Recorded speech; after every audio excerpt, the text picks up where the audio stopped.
Alan கோல்னு ஒரு நபர் second லைனில் பெரிமீட்டரில் அவரை தடுத்து நிறுத்தியிருக்காங்க. அவர் சுட்டதில் ஒரு சீக்ரெட் சர்வீஸ் ஏஜென்ட் காயமடைஞ்சிருக்காரு. அவரை பிடிச்சி இன்வெஸ்டிகேட் பண்ணிகிட்டு இருக்காங்க. அவர்கிட்டேருந்து 2 துப்பாக்கிகளும் சில நைஃப்ஸும் கத்திகளும் கைப்பற்றப்பட்டிருக்கு. ட்ரம்ப்போட ஆட்சி முறை பிடிக்காம அவர் மேலே இருக்க கோவத்தில் பண்ணுறாங்க. அது அவரோட செயல்பாடுகள் இல்லை, இஷ்டம் இல்லாமல் பண்ணுறாங்க. நோ கிங்ஸ் ரேலி வந்ததில்லை, அதில் கூட இவர் பார்ட்டிசிபேட் பண்ணியிருக்காரு. ஸோ அந்த கோவத்தோட வெளிப்பாடாக தான் இந்த அட்டாக் பார்க்கப்படுது இப்போதைக்கு. அமெரிக்காவுக்கும் ஈரானுக்கும் 2 முக்கியமான கோர் டிஸ்கஷன்ஸ். ஒன்று ஸ்ட்ரெய்ட் ஆஃப் ஹார்மோஸ் ரிலீஸ் பண்ணணும். அதுக்கு முன்னாடி பிரைமரி டிஸ்கஷன்ஸ் நியூக்ளியர் வெப்பன் ப்ரோக்ராம்ஸை டிஸ்மேண்டில் பண்ணணும்.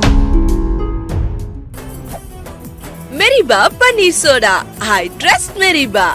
இப்போ 2 ரவுண்டு முடிஞ்சு போச்சு, ஒன்றும் நவரில். லாஸ்ட் டைமோட இந்த வாட்டி இன்னும் டெட்டோரேட் ஆகிடுச்சு. ஸ்ட்ரெய்ட் ஆஃப் ஹார்மோஸ் அவங்க டைட்டன் பண்ணிட்டாங்க, நேவல் பிளாக்கேட யூஎஸும் டைட்டன் பண்ணிட்டாங்க. இப்போதைக்கு ஒரே ஒரு பாசிட்டிவ் திங் இந்த விஷயத்தில் சீஸ்ஃபயர் ஹோல்ட் ஆகுது. ஈரானில் ஒரு எம்பி இப்ராஹிம் ரைசின்னு பேர். அவர் national security and foreign policy கமிஷனோட ஸ்போக்ஸ் பர்சன். அவர் ஒரு ட்வீட் போடுறார், பாகிஸ்தான் எங்களுக்குலாம் என் ஃப்ரெண்டு தான், பட் பாகிஸ்தான் ரிலையபிள் மீடியேட்டர் கிடையாது.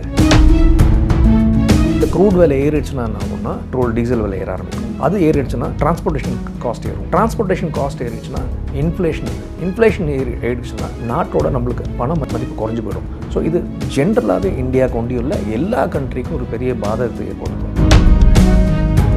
இவர் அந்த ஹோட்டலே தங்கியிருக்காரு. பேக்ரவுண்ட் செக் பண்ணாமல் எப்படி ஹோட்டலில் தங்க வச்சாங்கன்னு தெரியல. சிசிடிவி ஃபுட்டேஜ் ஒன்று பார்க்க முடியுது. அவர் ஒரு செக் பாயிண்ட்டை தாண்டி பாஞ்சு ஓடுறாரு. அது நார்மல் ஆளால் பண்ண முடியாது சார், ஒரு ட்ரெயின்டு ஆப்ரேட்டிவால் தான் பண்ண முடியும். அது மூவ் பண்ண விதம், காம்பேட் ட்ரைனிங் இருக்கிறது கிளியராக தெரியுது. ரிஃப்ளெக்ட் நேயர்களுக்கு வணக்கம். இன்று நாம் சந்திக்க இருக்கக்கூடிய சிறப்பு விருந்தினர் geopolitical expert doctor Bala அவர்கள். சார் வணக்கம். சார் வணக்கம் சார். ஜெயஹிந்த். ஜெயஹிந்த் சார். சார், அமெரிக்க அதிபர் டொனால்ட் ட்ரம்ப் ஒரு வருடாந்திர விருந்து நிகழ்ச்சியில் பங்கேற்கிறாரு அமெரிக்காவில் பத்திரிகையாளர்களுடன். அப்பொழுது பார்த்தோம்னா விருந்து நடைபெறும் போது திடீர்னு ஒரு துப்பாக்கி சூடு ஏற்பட்டிருக்கு. இது மிகப்பெரிய ஒரு பதற்றத்தையே ஏற்படுத்தியிருக்கு. என்ன சார் அங்கே நடந்துச்சு? பல்வேறு காரணங்கள் சொல்லப்படுது. உங்களுடைய பார்வையில் என்ன? ஆலன் கோல்னு ஒரு நபர், கலிஃபோர்னியாவை சேர்ந்த நபர். அவர் ட்ரம்ப்பை அசாசினேட் பண்ண ட்ரை பண்ணப்பட்டதாக சொல்லப்படுது.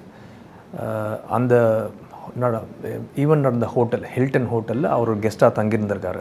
அப்போ அந்த பால் ரூமில், அந்த கன்வென்ஷன் சென்டரில் செக் பாயிண்ட்டை மீறி உள்ள நுழைய முயற்சி பண்ணியிருக்காரு. செகண்ட் லைனில் பெரிமீட்டரில் அவரை தடுத்து நிறுத்தியிருக்காங்க.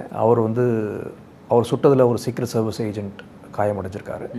அவரை பிடிச்சி இன்வெஸ்டிகேட் பண்ணிகிட்டு இருக்காங்க. அவர்கிட்டேருந்து 2 துப்பாக்கிகளும் சில நைஃப்ஸும் கத்திகளும் கைப்பற்றப்பட்டிருக்கு. அவரோட எண்ணம் அங்கே இருக்கிற எல்லா பொலிட்டீஷியனையும் அட்மினிஸ்ட்ரேட்டிவ் அஃபிஷியல்ஸையும் கொலை பண்ண வந்ததா அவர் சொல்கிறாரு. அவர் கொலை பண்ணுறதுக்கு முன்னாடி மேனிஃபெஸ்டோன்னு ஒன்று ரிலீஸ் பண்ணியிருக்காரு. மேனிஃபெஸ்டோ பேசிக்லி எப்படின்னா, நம்ம இங்கே மேனிஃபெஸ்டோன்னு எதை சொல்லுவோம்னா, இப்போ ஒரு ஈவெண்ட், ஒரு டெரரிஸ்ட் அட்டாக் பண்ணுறாங்கன்னா நம்ம முன்னாடி கிளைம் சொல்லுவோம். கிளைம் அவங்க வீடியோ கிளைம் பண்ணுவாங்க, இல்லாட்டா அவங்க மீடியா சென்டர் மூலியமாக கிளைம் பண்ணுவாங்க. பட் இண்டிவிஜுவல் டெரரிஸ்ட்னு வரும்போது லோன் உல்ஃப்னு சொல்லுவாங்கள்ல, தனிநபராக தன்னிச்சையாக தானாக தாக்கினது. அப்படி சொல்லும்போது அதை அவங்க என்ன பண்ணுவாங்க, அவங்க திருப்பி வரமாட்டாங்க. அவங்களுக்கு நல்லாவே தெரியும். சூசைட் மிஷன் மாரி தான் அது. சூசைட் பண்ணும்போது என்ன பண்ணுவாங்க, ஒரு நோட் எழுதி வச்சு செத்து போவாங்க. என்ன காரணத்துக்காக நம்ம பண்ணோம் அப்படிங்கிறத நோட் எழுதி வச்சு செத்து போவாங்க. இது அவர் சுயமாக பண்ணது. இதுக்கு பல்வேறு, ஆனால் இது என்ன சொல்கிறாங்கன்னா, இதன் பின்னாடி இஸ்ரேல் இருக்கு, ஈரான் இருக்கு, அப்படி போன்ற பல்வேறு பல ஆங்கிள் இருக்கு. அது பல ஆங்கிள் இருக்கு. ஒவ்வொரு அக்யூசேஷன்ஸும் நம்ம ஒன்று ஒன்றா பார்ப்போம். இவரோட அந்த மேனிஃபெஸ்டோன்னு சொல்லப்படுது. அந்த என்னென்னா, எதுக்கு நான் பண்ணேன், ஏன் பண்ணேன் அப்படின்னு ஒரு கிளைம் இருக்கும். அந்த கிளைம் லெட்டர் நார்மலாக தனிச்சையாக பண்ணுவாங்க. சூசைட் பண்ணும்போது என்ன பண்ணுவோம், லெட்டர் எழுதி வச்சுட்டு செத்து போவாங்க. சூசைட்னு கன்ஃபார்ம் பண்ணுறதுக்கு சூசைட் நோட் ரொம்ப முக்கியம். சைக்காட்ரியில் தெரியும். அது பிஹேவியரல் சயின்ஸில் இதுதான் முக்கியமான அறிகுறி. அதேமாரி இதுமாரி லோன் உல்ஃப் அட்டாக் பண்ணுறவங்க ஏன் அவங்க பண்ணோன்னு ஒரு மெசேஜோ ஒரு வீடியோவோ சேவ் பண்ணி வச்சுட்டு தான் போவாங்க. அவங்க செத்ததுக்கு அப்புறம் தான் அது தெரியும். அதேமாரி இப்போ ரெக்கவர் பண்ணியிருக்காங்க. அந்த மெசேஜ் எடுத்து பார்த்ததில் ட்ரம்ப்பை என்னன்னு சொல்கிறாருன்னா, video file rapist and traitor. Video ஃபைல்னால் குழந்தைங்களை செக்ஷுவலாக எக்ஸ்ப்ளாய்ட் பண்ணுற ஒரு நபர், ரேபிஸ்ட்னா பலாத்காரம் பண்ணுற நபர், அண்ட் ட்ரைட்டர்னா நாட்டுக்கு துரோகி. இந்த மூணு குணாசியம் கொண்டவர் அப்படின்னு ட்ரம்ப்பை சொல்லாமல் சொல்கிறார். அவர் சொல்கிறத பார்த்தா எப்ஸ்டைன் ஃபைல்ஸ் தான் அவர் இன்டைரக்டாக மீன் பண்ணுறான்னு தெரியுது. ஸோ அதனால் வந்த கோவத்தில் அவர் பண்ணியிருக்காரு. ஸோ இதுக்கு தனியாக தான் ஆக்ட் பண்ணுறதுன்னு சொல்கிறார். பின்புலத்தில் யார் இருக்கான்னு பார்த்தா இது வரைக்கும் இன்வெஸ்டிகேஷன்ஸ் எதுவும் தெரியல. ஆனால் பல கூற்றுகள் வெளில வருது. சில பேர் அவர் இஸ்ரேலியோட ஏஜென்ட்டு, அவர் வந்து ஈரான் மேலே பழி போடுறதுக்காக அவர் இதை பண்ணார்னு சில பேர் சொல்கிறாங்க. இன்ஃபேக்ட் அவர் பண்ணி ஒரு ½ அன் ஹவர்லேயே அவர் இஸ்ரேலி போலீஸ் யூனிஃபார்மில் இருக்கிற மாதிரி ஃபோட்டோலாம் ஃபேக் ஃபோட்டோன்னு ப்ரூவ் ஆகிடுச்சு. அதேமாரி சில முயற்சிகள் நடந்தது. அதேமாரி இது ஈரானின் இன்டெலிஜென்ஸ் பண்ண ஒரு ஆப்ரேஷன் சொல்லி அவங்க அகெயின்ஸ்டாக உள்ள கேம்பும் சொன்னாங்க. பட் ரெண்டுமே இப்போதைக்கு நிரூபிக்கப்படலை. அது பொய்ங்கிறது தெரியுது, அப்பட்டமான பொய்ங்கிறது தெரியுது. ரெண்டு இப்போ சொன்னேன். இவர் வந்து it's a domestic violence, domestic terrorist violence. அது ட்ரம்ப்போட ஆட்சி முறை பிடிக்காமல் அவர் மேலே இருக்க கோவத்தில் பண்ணுறாங்க. அது வந்து அவரை வந்து அவரோட செயல்பாடுகளில் இஷ்டம் இல்லாமல் பண்ணுறாங்க. அந்த நோ கிங்ஸ் ரேலி வந்ததில்ல, அதில் கூட இவர் பார்ட்டிசிபேட் பண்ணியிருக்காரு. ஸோ அந்த கோவத்தோட வெளிப்பாடாக தான் இந்த அட்டாக் பார்க்கப்படுது இப்போதைக்கு. இது ஃபஸ்ட் டைம் அட்டாக்காக பார்த்தா இதுக்கு இல்லை, இது 3-4 அட்டாக் நடந்திருக்கு. செப்டம்பர் 2024 பென்சில்வேனியான ஒரு அட்டாக் நடந்தது. அதேமாரி அதே எலெக்ஷன் டைமில் கூட ப்ரீ எலெக்ஷன் டைமில் எலெக்ஷன் இவர் பிரசிடென்ட் ஆகிறதுக்கு முன்னாடி அதேமாதிரி செப்டம்பரில் இன்னொரு அட்டாக் நடந்தது ஒரு கோல்ஃப் கோர்ஸில், தோட்டத்தில் கூட இருந்து மறைஞ்சிருந்தது. ஆமாம், அது கோல்ஃப் கோர்ஸ் நடந்தது. அதுக்கப்புறம் இந்த வருஷம் February 26, 2026 அவரோட மார்லேகோ ரெசார்ட்டில் அங்கே ஒரு அட்டாக்கரை சுட்டு கொண்டிருக்காங்க.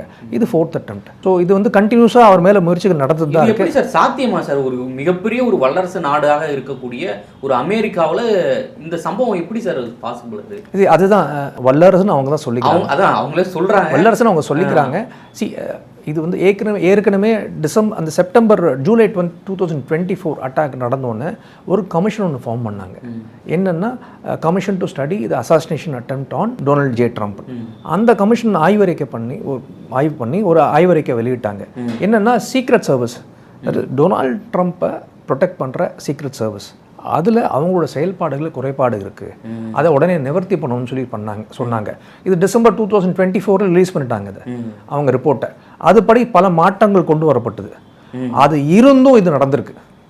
அப்போது இது வந்து அவங்க எஃபிஷியன்சியை, அவங்க செயல்பாடுகளை குறைய இருக்கிறது கிளியராக காமிக்குது. இவர் அந்த ஹோட்டலே தங்கியிருக்காரு, பேக்ரவுண்ட் செக் பண்ணாமல் எப்படி ஹோட்டலில் தங்க வச்சாங்கன்னு தெரியல.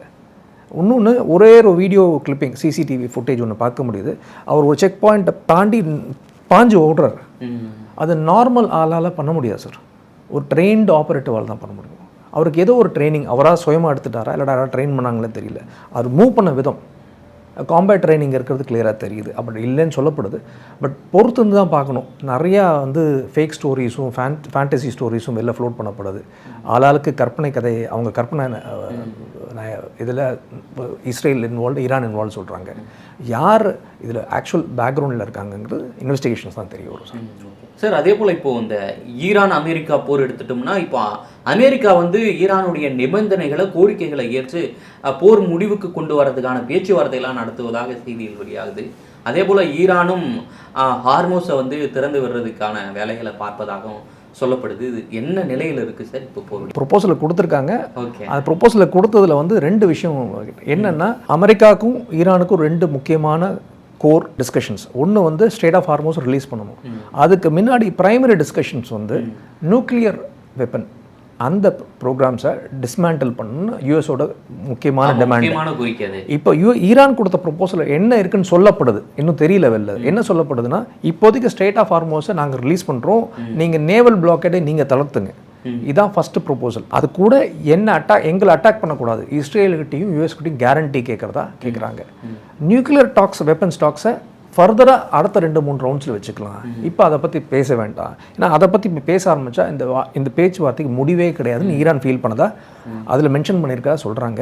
பட் அதுக்கு ட்ரம்ப் உடன்பட மாட்டார்னு பரவலாக பேசப்படுது. ஏற்கனவே அவர் வந்து அது இஷ்டம் இல்லை, he is not pleased with that அப்படின்னு சொல்கிற மாதிரி சொல்கிறாங்க. ஸோ இது ஒரு சைட் இருக்குது. இதுக்கு மத்தியஸ்தம் பண்ணவர் பாகிஸ்தான் என்ன பண்ணாங்க, லாஸ்ட் சாட்டர்டே அப்பாஸ் அராக்ஷி பாகிஸ்தானுக்கு வந்தார். ஆமாம், இல்லை அவர் அங்கே மட்டும் வரலையா, மற்ற நாடுகளுக்கு செல்வதாகவும் செய்தி வெளியாகுது. அப்பாஸ் அராக்ஷி பாகிஸ்தானுக்கு வந்துட்டு ஒமான் போயிட்டு, பாகிஸ்தான் வந்து திருப்பி ரஷ்யா போயிட்டு ஈரான் போயிட்டார். சரிங்களா? இது வந்து ஒரு பைலேட்ரல் டாக்ஸ்க்காக வந்தாங்க.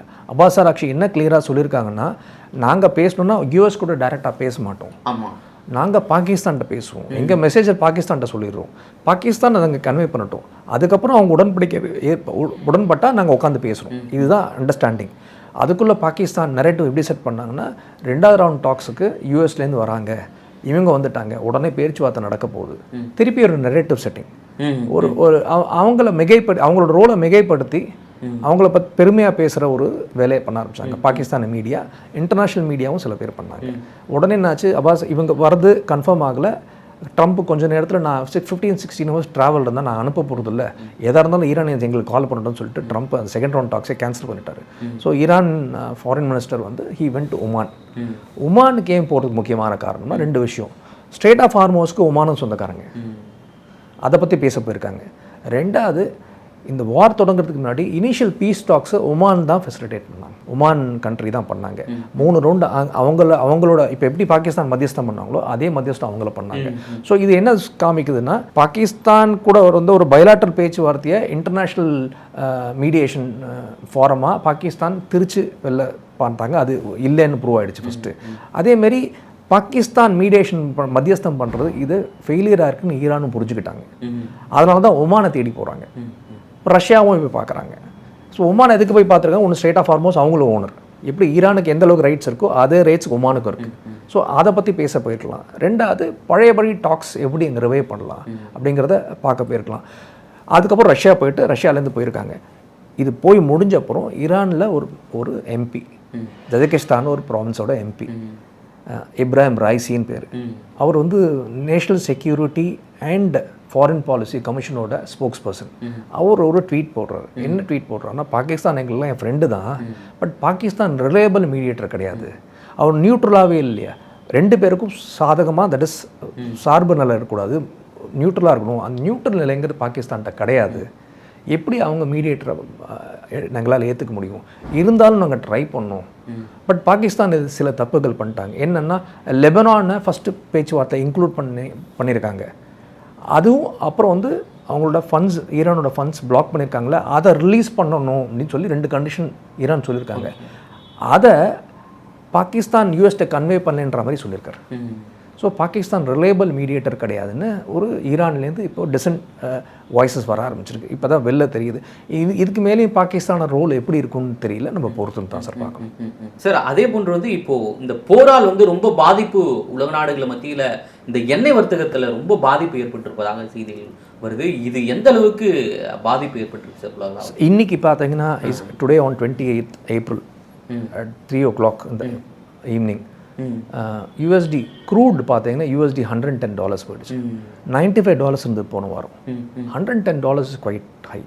இப்போ இந்த க்ரூட் விலை ஏறிடுச்சுன்னா என்ன ஆகும்னா, மற்ற பெட்ரோல், க்ரூட்லேருந்து ரெஃபைன் பண்ண பெட்ரோல் டீசல் விலை ஏற ஆரம்பிக்கும். அது ஏறிடுச்சுன்னா டிரான்ஸ்போர்ட்டேஷன் காஸ்ட் ஏறும். டிரான்ஸ்போர்ட்டேஷன் காஸ்ட் ஏறிடுச்சுன்னா இன்ஃப்ளேஷன் ஏறும். இன்ஃப்ளேஷன் ஏறிடுச்சுன்னா நாட்டோட நம்மளுக்கு பண மதிப்பு வர ஆரம்பிச்சிடும், பணம் மதிப்பு குறைஞ்சி போயிடும். ஸோ இது ஜென்ரலாகவே இந்தியாவுக்கு ஒண்டியுள்ள எல்லா கண்ட்ரிக்கும் ஒரு பெரிய பாதகத்தை ஏற்படுத்தும்.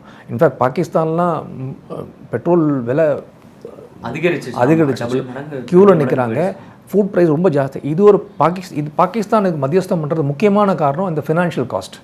இந்த எக்கனாமிக் பேர்டன் பாகிஸ்தானுக்கு மேலே ரொம்ப ஜாஸ்தியாக இருக்குது. இந்தியாவில் சமாளிக்க முடியுது, பாகிஸ்தானில் முடியல. இன்ஃபேக்ட் இந்தியாவில் ஒண்டி தான் விலை, பெட்ரோல் விலை டீசல் விலையும் ஏறல. அதுவும் இன்னும் ஒரு 10 நாளில் ஏறிடும்னு சொல்கிறாங்க. ஏற ஆரம்பிச்சோம். இதேமாரி விலை ஏறிட்டே போச்சுன்னா க்ரூடோட விலை, நம்ம இனிமேல் இம்போர்ட் பண்ணுற petrol cost, crude oil cost ஜாஸ்தி ஆகும். அதை எண்ட் யூசருக்கு நம்ம இங்கே ரீட்டெயிலில் பாஸ் பண்ணி தான் ஆகணும், பாஸ் பண்ணாமல் இருக்க முடியாது. இதே நிலைமை நீடிச்சதுன்னா பெட்ரோல் விலை இந்தியாவிலேயும் ஏறும், டீசல் விலை ஏறும், அதனால் இன்ஃப்ளேஷன் ஏறும், எல்லா பொருளோட விலையும் ஏற ஆரம்பிச்சிடும். இது ஒரு ஏற்கனவே கேஸ், கமர்ஷியல் கேஸ் சிலிண்டர் தட்டுப்பாடு வந்திருக்கு, அந்த தட்டுப்பாடும் ஜாஸ்தி லெவலில் வர ஆரம்பிக்கும். ஸோ இந்த இம்பேக்ட் குளோபலாக எல்லா இடத்துலையும் இருக்குது. இது எப்படி சார் சமாளிக்கும் உலக நாடுகள்? ரொம்ப கஷ்டம் தான் சார், ரொம்ப கஷ்டம். கொஞ்சம் ஸ்ட்ரென்த் இருக்கிற ஃபினான்ஷியல் எக்கனாமிக் ஸ்ட்ரென்த் இருக்கிற நாடுகள் தப்பிக்கலாம், சின்ன சின்ன நாடுகள் ரொம்ப கஷ்டப்படும். இன்ஃபேக்ட் பாகிஸ்தான்லாம் ரொம்ப கஷ்டப்படுறாங்க, வெளில தெரியல, சொல்ல மாட்டேன்றாங்க. பட் உண்மையாக அங்கேருந்து வர நியூஸ்லாம் பார்த்தோன்னா, ரிலேபிள் நியூஸ்லாம் பார்த்தோன்னா, Pakistan is suffering a lot. அதனால் எக்கனாமிக் பேர்டன் ஜாஸ்தியாக இருக்கிறதுனாலே பாகிஸ்தான் இது போகிற முடிச்சே ஆகணும்னு இறங்குறாங்க. ஏன்னா அவங்களுக்கு இம்பேக்ட் ரொம்ப ஹெவியாக இருக்குது. China is also feeling the pinch. சைனாக்கு ரிசர்வ்ஸ் இருக்குது, நம்மளோட ஸ்ட்ராங் அவங்க ரிசர்வ்ஸில், அவங்களுக்கு ரிசர்வ்ஸ் இருக்குது. பட் இந்தியாவுக்கு ப்ராப்ளம் இருக்க தான் இருக்கும். என்ன ஆகும்னா, தட்டுப்பாடு இருக்கும், ஆனால் வந்துட்டு இருக்கும், விலை ஏறிட்டே இருக்கும். கேஸ் சிலிண்டர் விலையும் ஏறும், பெட்ரோல் விலையும் ஏறும், டீசல் விலையும் ஏறும். இதனால் மற்ற ஐட்டம்ஸோட விலைவாசி ஏற ஆரம்பிக்கும். இதனால காமன் மேன், நம்மளுமே ரீட்டெயில் கடைநிலை ஆட்களுக்கு தான் பேர்டன். தொடர்ந்து பேச்சுவார்த்தையில் பாகிஸ்தான் ஈடுபடுதுன்னு சொல்கிறீங்க. அந்த நாட்டுக்கே வந்து இந்த நிலைனா அப்புறம் எப்படி அவங்க இது அப்புறம் பேச்சுவார்த்தை இல்லை சார், பாகிஸ்தான் அந்த பேச்சுவார்த்தையில் அவங்க ஈடுபடுறாங்களா, ஈடுபடுத்தப்பட்டுவாங்களான்னு பார்க்கணும் நீங்கள். அவங்களா விருப்பப்பட்டு பண்ணாங்களான்னு தெரியல. என்னை பொறுத்த வரைக்கும் யூஎஸ் வந்து பாகிஸ்தானை ஒரு பேச்சுவார்த்தைக்கு நீங்கள் போங்க அப்படின்னு சொல்லி வேட்டான தோல்வியிலே முடியுதே சார் அவங்களுடைய பேச்சுவார்த்தை தானே இருக்குது சார். பேச்சுவார்த்தைங்கிறது ஒரு ரவுண்ட் 2 ரவுண்டில் முடிகிற விஷயம் கிடையாது சார். நீங்கள் நார்மலாக 2 பேர் பேசும்போதே, ஒரு மாற்று கருத்து உள்ள 2 பேர் பேசும்போதே நம்ம 3-4 விஷயம் 3-4 வாட்டி பேசி தான் ஒரு மிடில் கிரவுண்டுக்கு வருவோம். 2 கண்ட்ரீஸ்க்குள்ளே ஒரு டிஸ்பியூட்டை பேசும்போது இந்த பேச்சுவார்த்தை தோல்வி அடைகிறதுக்கு வாய்ப்பு இருக்குது. பட் ஆனால் பேச்சுவார்த்தை தொடங்குறதுக்கு முன்னாடியே நாங்கள் வந்து இந்த போரை நிறுத்திட்டோம், எங்களுக்கு நோபல் ப்ரைஸ் கொடுக்குன்னு சொன்னால் தான் சிரிப்பாக ஒரு விஷயமா இருக்குது. பேச்சுவார்த்தை பண்ணுற உமான் கூட தான் பண்ணாங்க. ஒரு வார்த்தை அவங்க வெளில பேசலை, வெளில சொல்லவே இல்லை. பேச்சுவார்த்தை பண்ண மத்தியஸ்தம் பண்ணால் பேசவே இல்லை. இவங்க ஸ்டார்ட் பண்ணுறதுக்கு முன்னாடி நாங்கள் தான் குளோபல் பீஸ் மேக்கர் அப்படின்னு சொல்லி உலகத்தை ஃபுல்லாக அனௌன்ஸ் பண்ணிட்டாங்க. இப்போ 2 ரவுண்டு முடிஞ்சு போச்சு, ஒன்றும் நவரில். இன்ஃபேக்ட் லாஸ்ட் டைமோட இந்த வாட்டி இன்னும் டெட்டோரேட் ஆகிடுச்சு. ஸ்டேட் ஆஃப் ஹார்மோஸ் அவங்க ஸ்ட்ரைட்டன் பண்ணிட்டாங்க, நேவல் பிளாக்கேடை யூஎஸும் டைட்டன் பண்ணிட்டாங்க. இப்போதைக்கு ஒரே ஒரு பாசிட்டிவ் திங் இந்த விஷயத்துலன்னா சீஸ் ஃபயர் ஹோல்ட் ஆகுது. 2 பேரும் மாற்றி அட்டாக் பண்ணல. அது எவ்வளோ நாளைக்குன்னு தெரியாது. ஒருவேளை இஸ்ரேல் பூந்து ஏதாவது லெபனானில் அடித்தாங்கன்னா ஈரான் சும்மா இருக்க மாட்டான், திருப்பி அடிப்பான். ஸோ அந்த ஒரு விஷயம் ஒரு பாசிட்டிவ் திங் தான் இருக்கேன்னு தவிர மற்றபடி இந்த அன்சர்டனிட்டி பேச்சுவார்த்தையினால பாசிட்டிவ் ஆஸ்பெக்ட்ஸ் வருங்கிற நம்பிக்கையே இப்போ இல்லை. அதனால தான் க்ரூட் ஆயில் ரிஸ்க் ப்ரீமியம் பார்த்தீங்கன்னா 92-93 இருந்து போன வாரம் இனி 110 ஆகிடுச்சு. அந்த risk premium is indication that ஒரு ஸ்திரத்தன்மை இல்லாத ஒரு நிலையான தன்மை இல்லை. அதனால ரிஸ்க் ப்ரீமியம் வந்து ஜாஸ்தியாக இருக்குது. இதனால உலக நாடுகள் மத்தியில் பெரிய பாதிப்பு எண்ணெய் வர்த்தகத்தில் இருக்குது. நிச்சயமாக இருக்குது சார். எண்ணெய் வர்த்தகத்தினால உள்ள சப்ளை செயின் டிஸ்ட்ரப்ஷன்ஸ்னால எல்லா நாட்டுக்கும் பாதிப்பு இருக்குது, இன்க்ளூடிங் இந்தியா. மிக்க நன்றி சார், நேரில் வந்து பல்வேறு தகவல் எங்களுடன் பகிர்ந்தமைக்கு. நன்றி, வணக்கம் ஜெயன். மெரிபா பன்னீர் சோடா, ஐ ட்ரஸ்ட் மெரிபா.